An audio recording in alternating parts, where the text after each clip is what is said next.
Hello, my name is Elvis Wagner, And I'm Paul Toth. and we're going to talk briefly today about our study, which is titled Teaching and Testing Second Language Spanish Listening Using Scripted versus Unscripted Texts.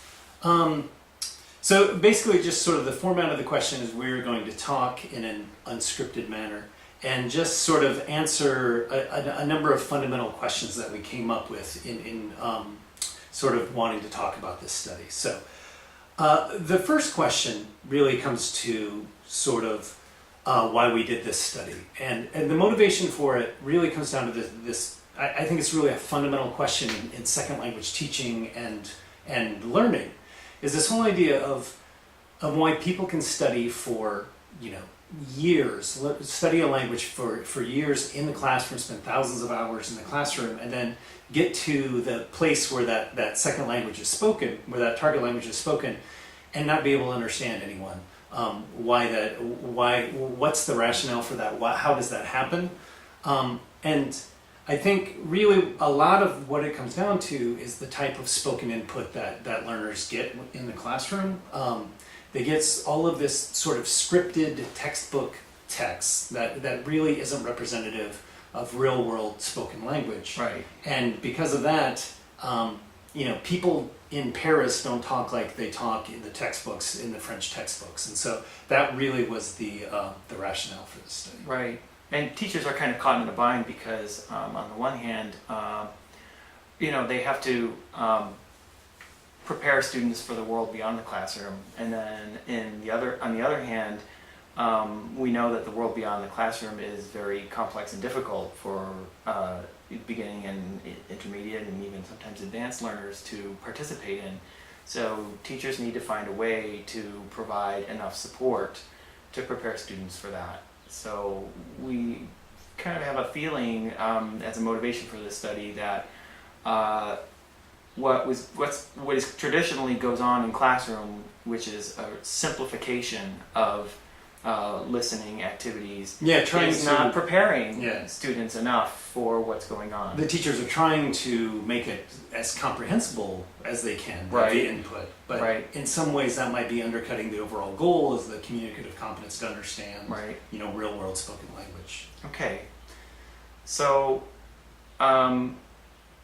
one of the other questions that we wanted to add to our discussion is, why does natural spoken discourse look so different from planned and written discourse? And we kind of both have thoughts about this, I think. One thing that's kind of obvious is that you're not planning your speech when your unscripted speech is not planned, and it's not. You don't have time to compose like you do with written speech. So just like you saw me do a very second ago, you stop, you restart, you fill the time, you're holding the ground with, it's like your turn and you're holding the ground with a filler while you compose your thoughts and try to sequence them in a logical order. And it's all happening in real time. These hesitation phenomena are really a fundamental aspect of spoken language. That's the way we speak, but often that doesn't show up on textbook text, right? So the people they know exactly what they're going to say. They're reading from a script, and they don't have those pauses and those fillers while they're trying to figure out what they're going to say next, and while they're holding the floor so that you don't start talking because I want to continue talking. Right. It's and that's such a fundamental part, and then that's difficult for second language listeners if they're not exposed to those type of hesitation phenomena. Yeah.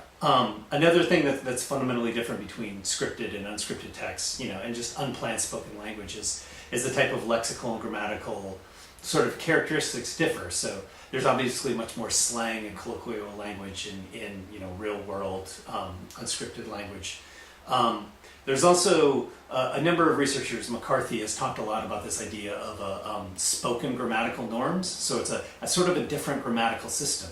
Things that are allowable in a spoken language are not, are considered mistakes or errors in written language. So the grammatical rules just differ because of sort of the contemporaneous, extemporaneous spoken language process. Yeah, and there's also a lot of evidence, I think, when you were doing the background research on the literature review, that spoken texts just as a kind of customary materials that are prepared for listening by many publishers. The rate of delivery is often much slower.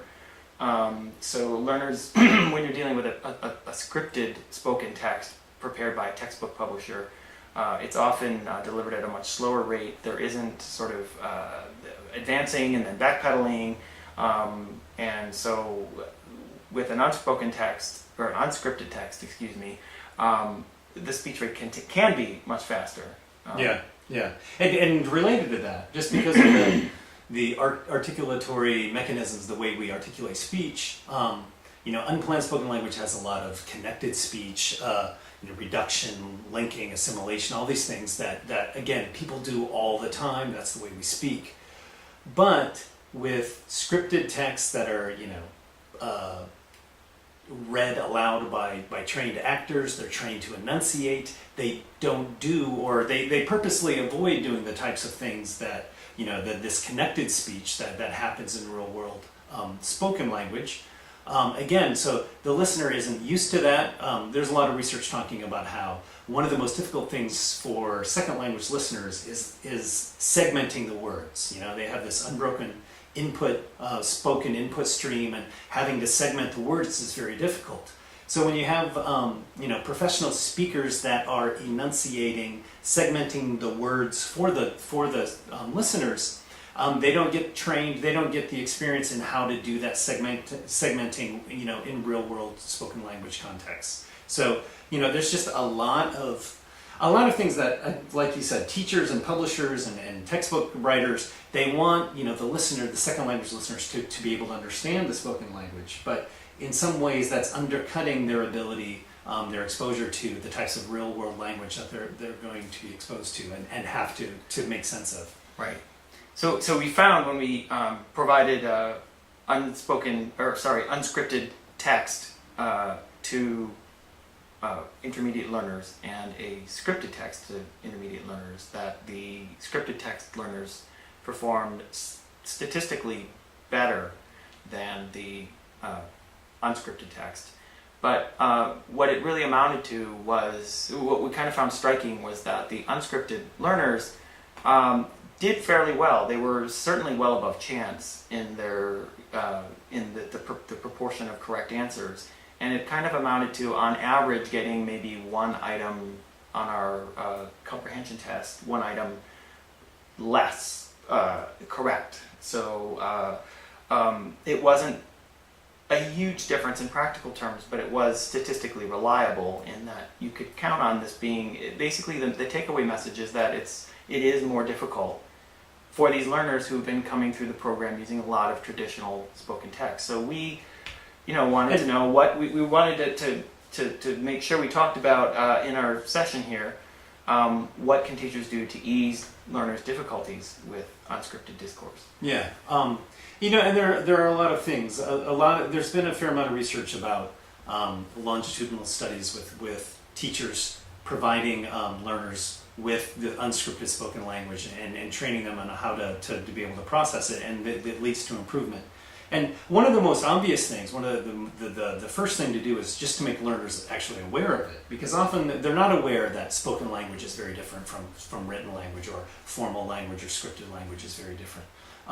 So make learners aware of the characteristics of unscripted spoken text. And one of the ways that I think is a really useful and good way to do this is to have them transcribe unscripted spoken language and really listen to it and have them transcribe those hesitations and those false starts and sort of the slang words, and they'll be able to actually see on the transcript, it's like, wow, that's much different than... It raises their consciousness about the structure of unscripted texts. Yeah, making them aware, and then and having them notice it then in subsequent input, and they're like, oh yeah, this is just like we learned in class. That's that noticing and attending to it is a really important component. Right, and one of the points that I felt very strongly about is that when you're giving learners a difficult task in class, you can have the option of either simplifying the task by making it less complex, or by providing more support to enable them to do it. And I think what our paper is calling for is for teachers to provide more opportunities to work with these more complex texts. We saw that the group with the unscripted texts did statistically less strongly than the others, but they did do fairly well quite on their own without a lot of preparation. So that means that there is some amount of basis for working with them on these texts, and if you provide more support along the lines of what you were saying, Elvis, doing some consciousness raising activities, breaking down this more complex task into smaller pieces that are more manageable, providing more support rather than avoiding. Yeah. Sort of using the maybe more complex texts, but narrowing or simplifying the task demands. I think then you can still promote comprehensibility, but also expose the learners to those authentic unscripted texts. Right, and with greater familiarity with these unscripted texts, then and better preparation. Yeah. Yes. Okay. So. All right. So It's a pleasure to talk to you. Yes. Thank you for listening. Thanks.